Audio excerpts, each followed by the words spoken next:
Bonjour, donc je suis Lucas Granit, je suis très malvoyant de naissance, avec quelques perceptions lumineuses et quelques perceptions de masse et de contraste, et je suis chargé de développement d'une école de chien guide.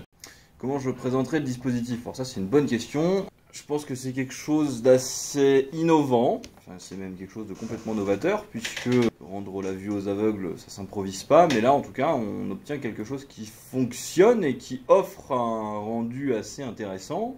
Alors sur le plan physique, je dirais que la ceinture va donner des informations qui vont déjà pouvoir être interprétées par le dos.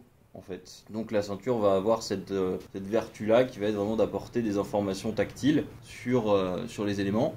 Et puis les lunettes en elles-mêmes, l'objectif caméra, lui va donc aller capter les informations, va les retransmettre à la ceinture.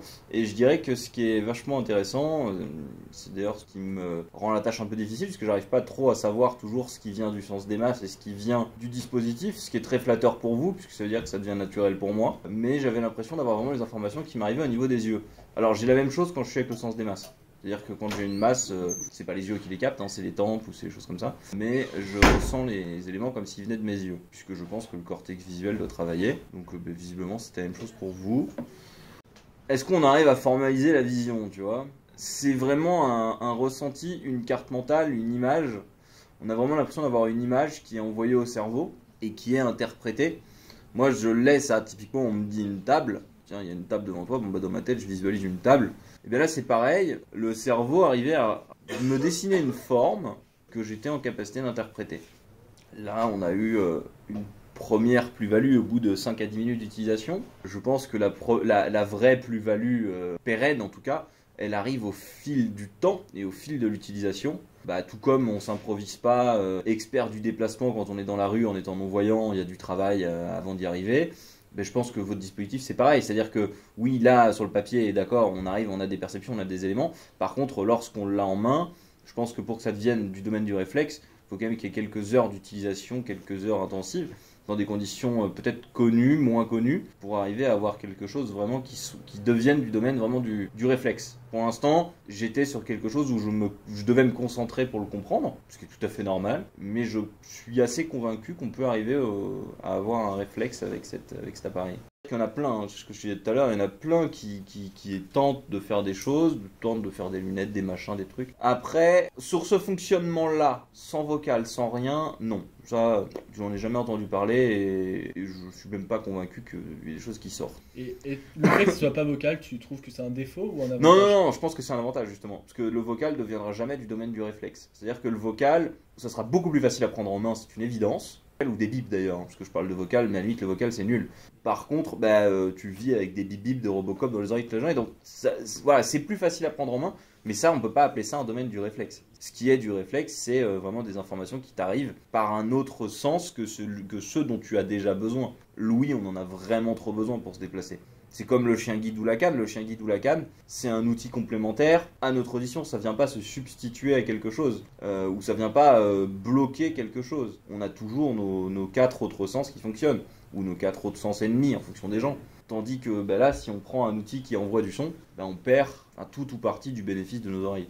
Ah oui, et du coup, tu disais qu'il y avait un avantage, c'est que tu pouvais l'éteindre et l'enlever facilement. Oui, alors. Et tu voulais le comparer par rapport à quoi? Non, par rapport à toute opération potentielle, adaptation, ils sont en train de créer des trucs. Maintenant, tu as des rétines connectées, tu as tout un tas de choses qui sortent. Ou des caméras qui sont connectées directement sur le nerf optique. Enfin, il y a des choses qui commencent à sortir.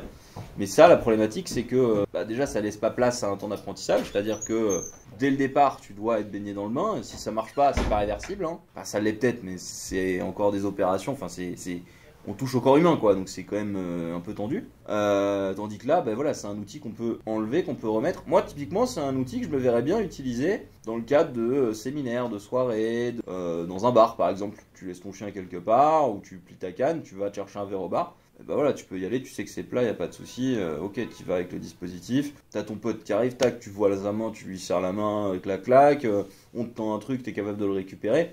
Voilà. Dans la rue, moi j'ai moins de besoin, mais après c'est mon cas perso. Il y a des gens qui vont avoir besoin d'avoir une vision très importante de leur environnement puisqu'ils n'arrivent pas à se le représenter. Et là, ces gens-là vont avoir besoin d'un outil comme le vôtre en complément des outils existants. Je pense qu'il pourrait intéresser une partie des malvoyants. Alors après, les malvoyants, c'est une cible qui est très particulière. Enfin, il existe autant de visions déficientes que de malvoyants. C'est-à-dire que tu prends 3 malvoyants, aucun n'aura la même façon de voir le monde. Je pense qu'il va intéresser les malvoyants profonds, en tout cas, enfin ceux qui n'ont pas de capacité de se déplacer sans outil d'aide compensatoire. C'est-à-dire chien guide, canne blanche, canne électronique, ou que sais-je. Je pense que pour le non-voyant, ça peut être au quotidien, et pour le malvoyant, ça peut être à adapter en fonction de sa vision, en fonction des circonstances. Que ça peut correspondre quand même à un grand nombre de personnes, parce qu'il y a beaucoup de malvoyants, notamment qui sont privés de la vue le soir en hiver. Passé 17h, ils sortent plus de chez eux. Je pense que quelqu'un qui a 2/10 peut avoir énormément de mal à voir de loin, et quelqu'un qui a 2/10 peut avoir énormément de mal à se déplacer, parce qu'elle voit rien de près. Typiquement, elle se prendrait tous les poteaux, mais de loin, elle lirait une conférence. Donc non, je pense que tu as un quart des malvoyants. Non, vous avez une cible assez intéressante à mon avis. Clair, c'est-à-dire qu'effectivement, il faudrait adapter le dispositif à la vision de la personne et pallier à une difficulté. C'est-à-dire que je vois pas de loin, et ben on m'offre une vision plus lointaine. Et je vois de loin mais pas de près. On me laisse regarder de loin avec ma vue, parce que ça marche bien. Et on me donne un dispositif pour que je puisse avoir accès à la vision de près. Pourcentage, je dirais, t'as bien un quart des malvoyants qui sont dans ces conditions-là. Et des malvoyants, il y en a beaucoup. Hein. Je crois qu'on est en France, je crois que c'est 12 millions de personnes atteintes de handicap visuel. Là-dedans, tu vas inclure toutes les personnes qui sont myopes, hypermétropes et qui sont corrigées avec des lunettes. Les non-voyants, je crois que c'était 200 000, c'est ça ? Déjà, bravo de vous lancer, bravo de tenter des choses, parce que parler c'est bien, tenter c'est mieux. Et être quand même en capacité d'emmener un utilisateur à l'extérieur et de lui faire faire des tests, ça veut dire qu'on a un produit qui fonctionne, auquel on a confiance. Donc c'est déjà une belle avancée, je dirais. Et c'est aussi une belle avancée pour nous, les déficients visuels, puisque ça veut dire que vous travaillez dessus, vous travaillez pour nous, et que finalement on devrait, si vous continuez comme ça, arriver à obtenir quelque chose de vraiment pertinent.